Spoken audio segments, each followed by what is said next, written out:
एकं भक्तावासं स्मरे नित्यम् आयुष्कामार्थसिद्धये प्रथमं वक्रतुण्डं च एकदन्तं द्वितीयकं तृतीयं कृष्णपिङ्गाक्षं चतुर्थकं लम्बोदरं पञ्चमं च षष्ठं विकटमेव च सप्तमं विघ्नराजेन्द्रं धूम्रवर्णं तथाष्टमं नवमं बालचन्द्रं च दशमं तो विनायकम् एकादशं तु गणपतिं द्वादशं तु गजाननम्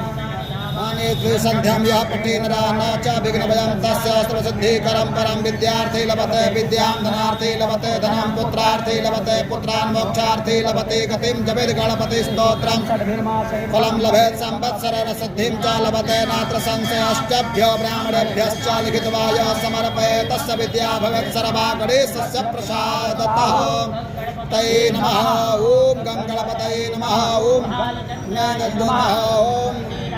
नमः नमः नमः श्रीं ह्रीं श्रीं कमले कमलालये प्रसीदा प्रसीदा